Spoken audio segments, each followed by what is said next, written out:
Welcome to the Marineff Oyster Prism results video.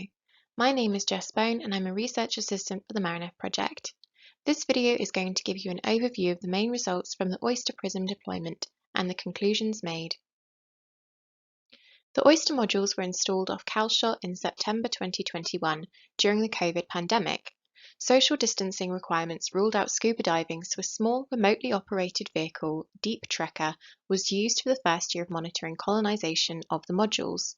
This was particularly useful for observing shoals of fish, which would normally be disturbed by divers. Water quality has been monitored both on the Calshot modules and continuously from the University of Southampton instrumented buoy in Southampton Water, using the EXO multi-parameter water quality monitor. During the project, Africa Gomez Castillo gained her PhD, Identification of Seasonal and Interannual Drivers of Primary Production in 2 temperate estuaries using high-frequency environmental data. Her data also contributed to the Interreg EuroHab project, which was concerned with harmful algal blooms. To kickstart oyster colonisation, 4 live, mature native oysters were attached to each module 4 hours before deployment. Some fell off, others died in place, but many survived still attached and their shells were in turn colonised by marine organisms. The reason for piloting the oyster modules was to support the overall Solent oyster restoration programme, because the once productive fishery was commercially extinct. To date, no successful settlement of oyster spat has been observed on the modules, which is not surprising given the very limited number of oysters in the Solent. The less valuable introduced Pacific oyster is still spreading intertidally in the Solent, but has not been observed on the permanently submerged modules. Whilst it was encouraging to see eggs from many species being laid on the modules, the invasion by oyster predator, the oyster drill, a marine snail, was less welcome. The oyster drill bores a small hole through the shell of the oyster and digests the live oyster inside. The 2 cm juvenile oyster shell from one of the modules shows the characteristic hole left by the predator. The Marineff project developed a crushed shell concrete. During the manufacturing process, the inside faces of the modules were pressure washed to expose the shell fragments, leaving a complex, rough surface which proved to be very attractive to colonising organisms. Initial colonisation was by barnacles and calcareous tubeworms. They grew rapidly, and the overcrowding possibly contributed to the sloughing off of barnacles from the smooth outer concrete surface. Ascidians subsequently settled on top of the barnacles and to a large extent replaced the barnacles. The rate of barnacle and calcareous tubeworm colonisation and growth was impressive, 1.4 kilos of calcium carbonate per year. Since each module replaces 1 metre squared of seabed by 5 metres squared of new surface, this deposition equated to 7 kilos per metre square per year. However, it should be noted that calcification does not equate to carbon sequestration. Apart from the shoaling bass and pollock noted previously, many smaller territorial fish species inhabited the modules, especially ballan and corkwing wrasse. Several crab species typical of natural reefs also colonised the modules. Those of potential commercial interest were the swimming crab and large spiny spider crab. More welcome than the oyster predator noted previously were the eggs of squid and whelk, which are both commercially valuable species, demonstrating a useful contribution to the regional ecosystem. The aim of the oyster modules is that they will eventually colonise with oysters, which will in turn release millions of larvae into the Solent system, rather than be directly harvested from the modules for sale. Citizen science by volunteers is increasingly being recognised as an important source of information.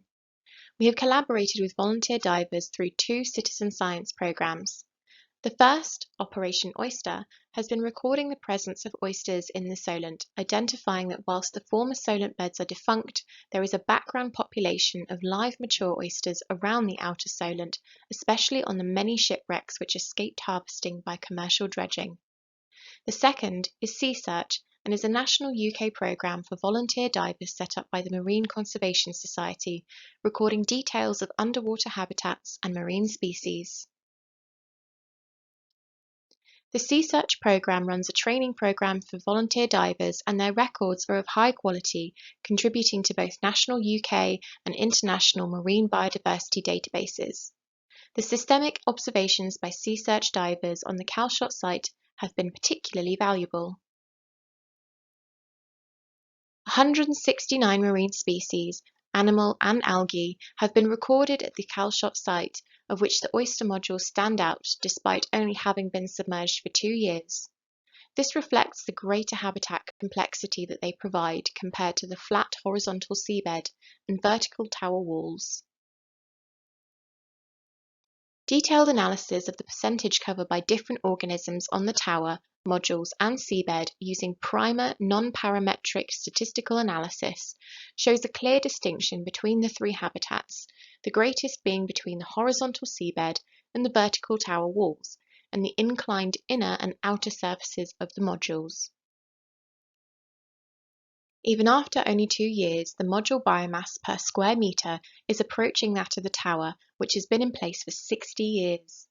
Further, the complexity of modules provides 5 metres squared of surface for each 1 metre squared of seabed it occupies.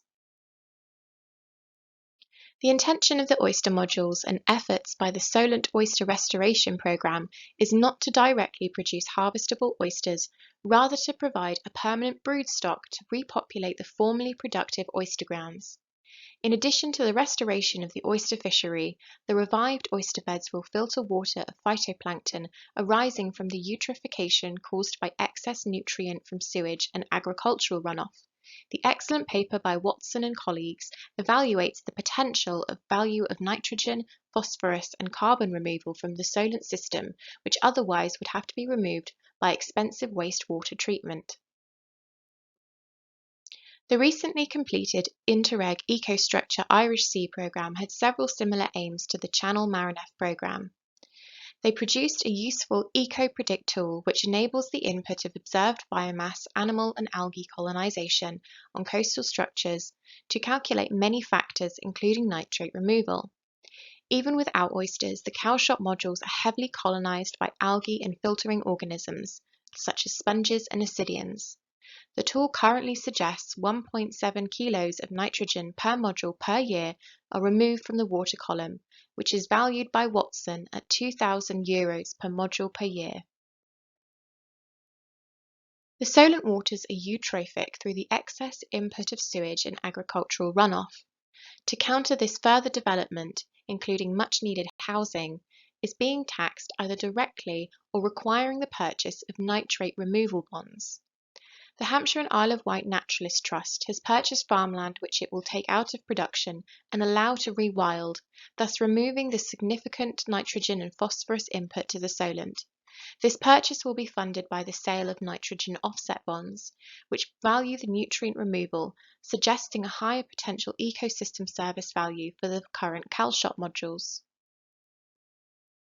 The UK government will shortly introduce a biodiversity net gain requirement for new terrestrial and intertidal development, demanding at least a 10% increase in biodiversity, either directly through design or off-site mitigation. The extension of this to fully marine development is still under consultation at the time of writing. Adapting and interpreting the current metrics for intertidal development, we estimate that some 27 oyster prisms may be sufficient to satisfy the 10% biodiversity net gain for construction of a future Calshot outfall tower, at an estimated addition of less than 1% to the construction cost. Full details of these calculations are given in the Marineff project business plan for the oyster modules, which can be found on the Marineff project website. And finally, the Calshot oyster modules were based on artisanal reefs which withstood monsoons on the coast of Kerala in southwest India. Whilst within the Solent our Calshot site is exposed, often making diving access difficult, they have proved to be stable, having been monitored routinely by georeference side-scan sonar. Thus they have a potential use in coastal protection. Thanks for watching. There are more videos in the Oyster Prisms series which are listed on screen. Be sure to also visit our social media and the Marineff project website for more resources.